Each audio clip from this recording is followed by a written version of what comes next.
For now, we'll get through 4 characters dynamics. But later in this course, we will go through 6 roles dynamics. And through these 6 roles, we'll be able to establish a relationship map. The rival is the typical red role. The enticer is the typical green role. The advisor is the typical blue role. The arbiter for this course will be treated as the typical purple role. Now, typical here means that these roles aren't exclusive to the colors depicted here. You can have a green rival, you can have a blue rival, you can have a purple rival. But here, they'll be treated in synergy with the function layer and the affinity layer. And to have a full character, to create your full character, you have to superpose these layers. And when the overlapping is full, you'd have a full character. So you start with the first layer you already have, which is the standard character layer. Strength, weakness,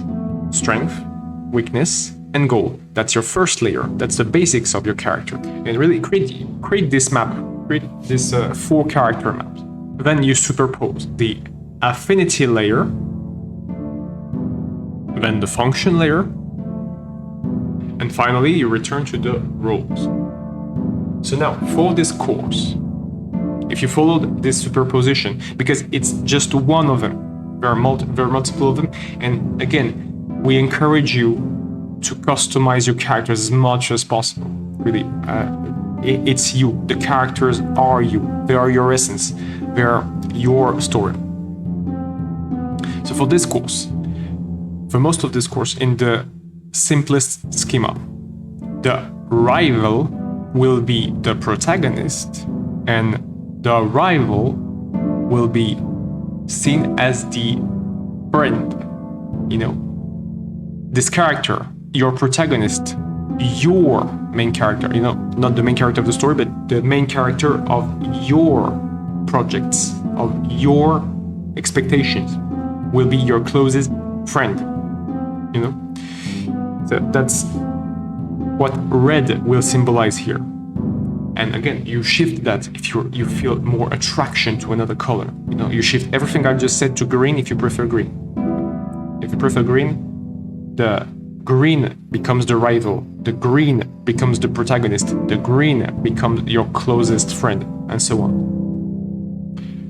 And once you're advanced and once you finish the first project, you're gonna start to mix and match.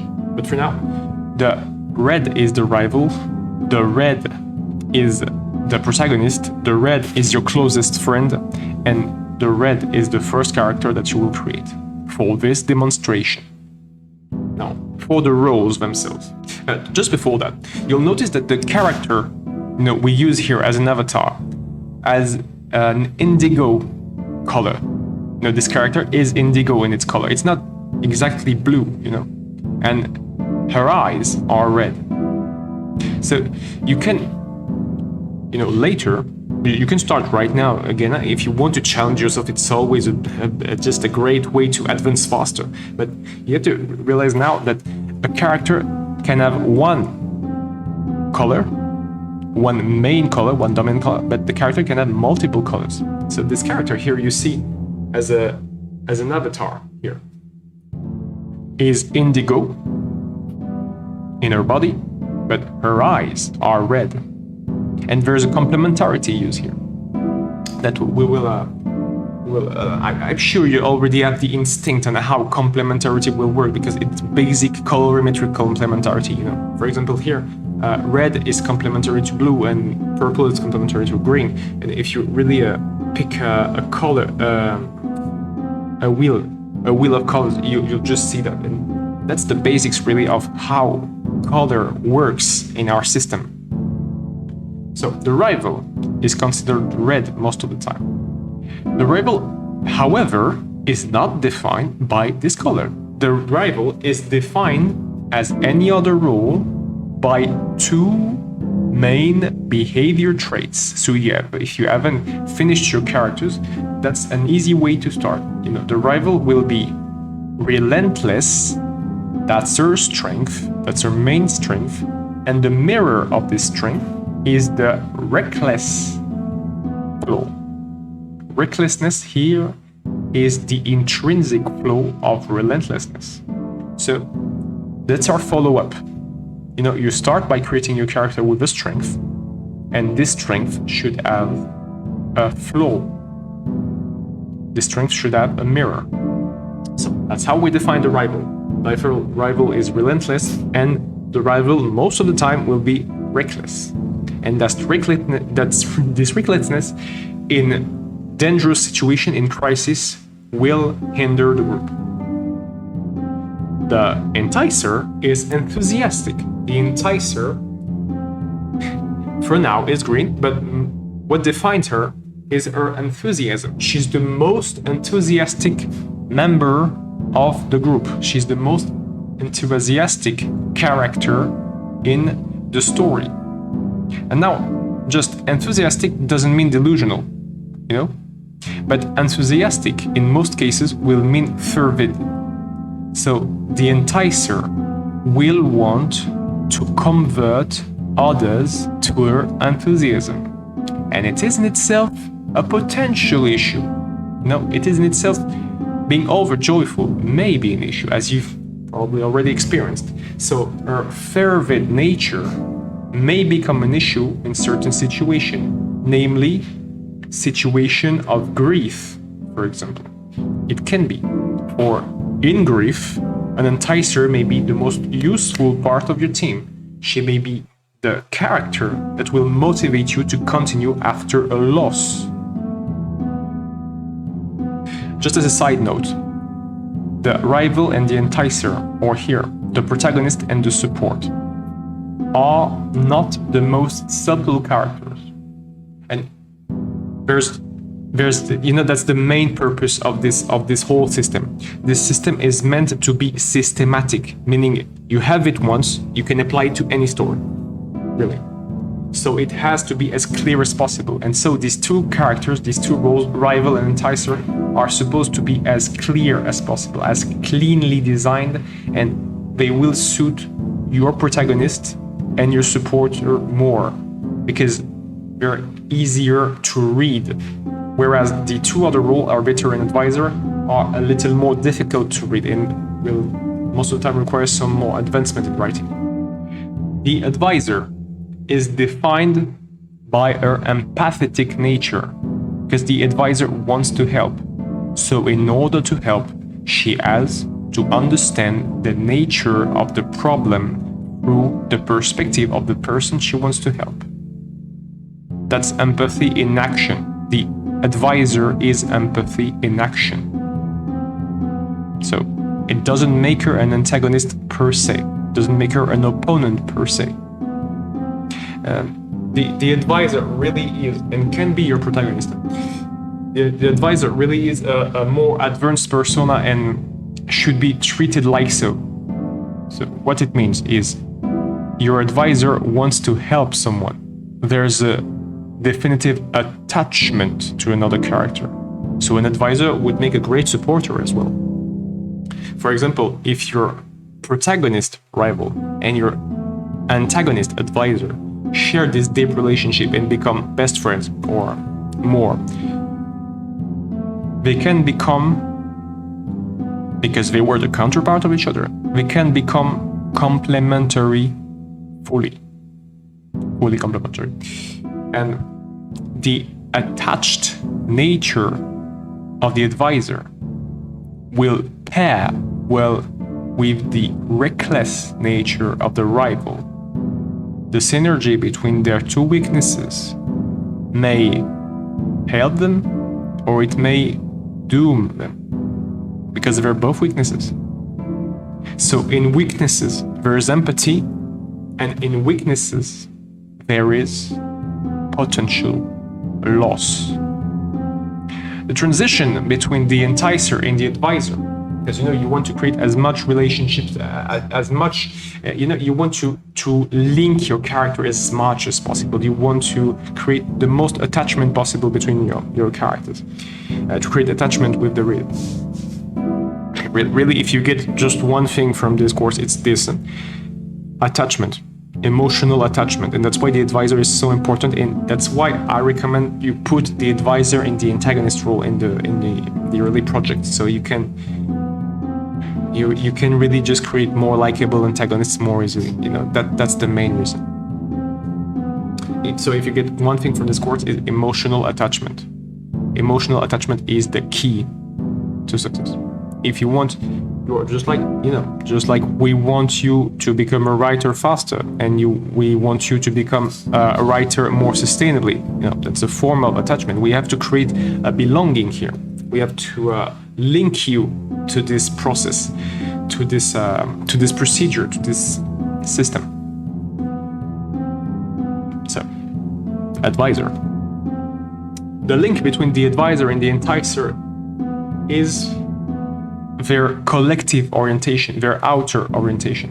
The enticer and the advisor want to help other, whereas the rival and the arbiter may help other, but it's more of an inner motivation that will help them to do so. Because all of these four characters, just to be clear, all of these four characters want to help at least one other person. They all want to help at least one other person. Again, relatability is key here. Relatability, creation of a home, creation of a family for your characters, it's key. It's the crux of attachment. If attachment is the crux of stories, familiarity is the crux of attachment. So, rival and arbiter, more inner-based, more individual-based, and advisor and enticer, more outer-based, more collective-based. Now, for some of you, maybe advisor and arbiter are two roles which may look similar. Not because of the behavior trait, because of the behavior trait. Now you're sure they're not similar, because they have just completely opposed behavior traits. But on first sight, the words arbiter and advisor, the connotation of arbiter and advisor may look similar. Now, why is that? Why do they look similar? These two characters, just as mentioned earlier, are a little more tenuous to play with. They're a little more difficult to craft than the rival and the enticer, because their intention may not look as clear as the other two. Their intention, and that's why we put them in the antagonist seat here, are more likely to be understood in the long run. For a rival, for an enticer, you present them chapter 1, chapter 2, and there you present their goal, and their goal will evolve. Their goal will evolve because they're, you need to make your characters evolve. But for the advisor and the arbiter, let's suppose the advisor is your friend and appears in between chapter 2 and 3. Her goal will not be fully revealed here. Same thing for the arbiter. If your arbiter is your menace and she appears between chapter 5 and 6, or between chapter 3 and 6, depending on the scale you want to work on, her goal will not be immediately apparent. Her goal will be revealed through chapter 5, for example, if that's where you choose to put her, all the way through the end of the story. And same thing for the advisor, through chapter 3 and all the way to the end of her story, whichever end you desire it to be, because the advisor may disappear before the end of the story. But if not, you have up to chapter 10. So the arbiter here is you'll probably consider it the least human role in these four ones, and that's why the arbiter is probably most suited for the menace. If you're beginning, if you're a beginner writer, the arbiter may be more suited for the menace, because the menace is the less human character. It's the most environmental character. It's the most narrative character. It's the most thematic character. It's the less anthropomorphic thing you will encounter in the story. And the Arbiter, by our very nature, will act the part. So the Arbiter is equitable. And that's the most important part. The Arbiter needs to act in an equitable manner. But equity here, and we'll treat equity and fairness differently in the rest of the course. But for now, let's suppose that equity and fair mean the same thing. The equity of the character, the fairness of the Arbiter, will be based on her perspective. As always for any character, these behavior traits are based on the perspective, and that's why you can have as many characters as you want in one specific role in your multiple project, because we hope you have as much project as you can. The equity of the Arbiter, if you want to make her a likable character, should be felt. The Arbiter shouldn't act in a sadistic manner. Now, some of your readers, a part of your public, will establish her as sadistic. They will establish her as disproportionate in her action. But to the point of your story, in the frame of your story, to the scale of your story, she has to be equitable in this frame of reference. The direct counterpart to equity here is detachment. And that's where the Arbiter opposes directly herself to the Advisor. The Advisor is defined by her attachment to a person, to an individual, to a group, even if it's especially true if it's a small group or if it's a symbol, specific symbol. The Arbiter has to be as detached as possible. Again, as possible. That's the key part of the phrase. As possible, because full detachment is not possible.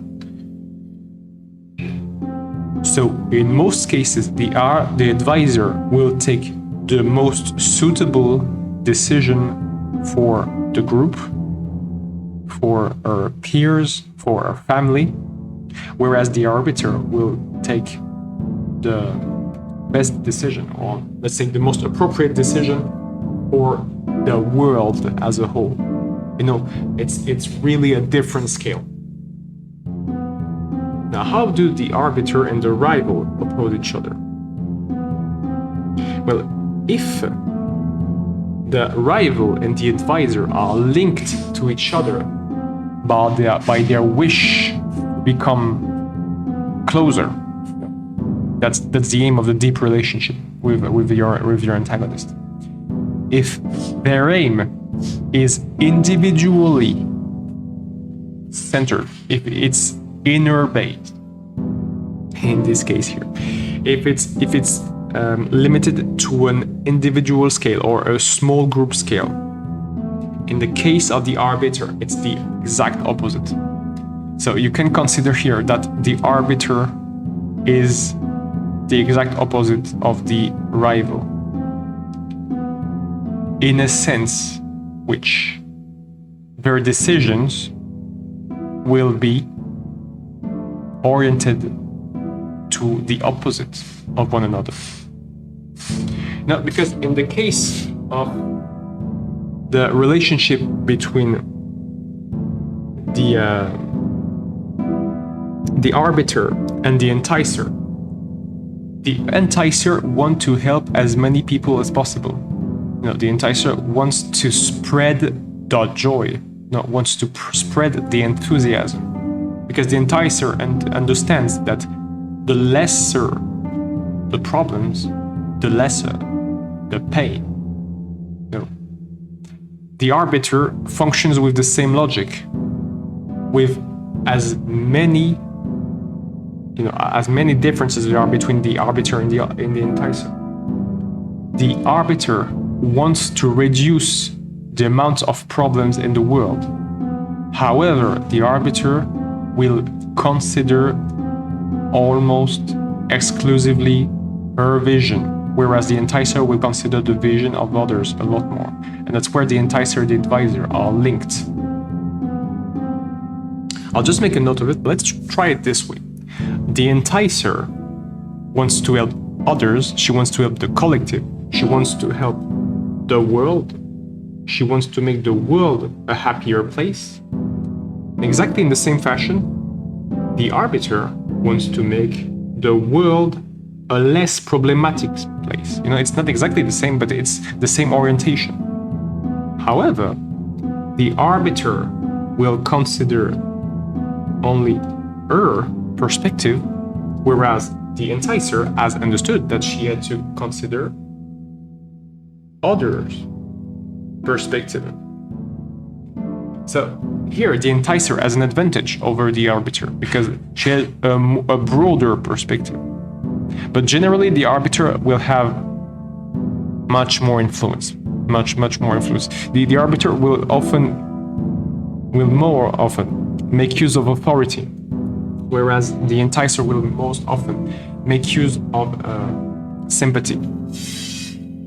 The same schema for the Advisor and the Rival. The Rival is more self-oriented. She is more peers-oriented. She doesn't want to help the world. You know, that's the main opposition between the Arbiter and the Rival. The Rival and the Advisor, they don't want to help everyone. They want to help the people that are closest to them. But their approach is opposite. Where the Advisor is closer to the Enticer because she has a global approach, the Rival will have a individual self approach, a much more inner approach. And I'll add those as well. I'll add those as extra. You know, we're trying lots of different words because, we understand that there are multiple perspectives. So trying to say the same thing in different manner, at some point, will make it more valuable. At some point, it will catch. So self here is the same as the word inner we use precedently. So we're gonna reuse that exactly here. Whereas global can be considered the same as the word outer that we use precedently as well. Just a moment. It's really interesting because you can find some sentences in English where outer is written with 2 T, whereas here you should really write it with only 1. That's what makes the English language such interesting, because there are no standardization. No, whereas in French you have an academy which regulates how the language should work. So it's a lot less diverse. Now, or maybe if we consider regional language a little bit more. Now, we have a complete frame, and we have we have this opposition made clearer between the Rival and the Arbiter, because the Rival and the Arbiter will act as mirrors. You know, they are both inner characters, but the implementation of what they want is on 2 different scales. This last part, the role part, is the most prevalent. Really, it's the most important part. So if you really don't get the transition between character basics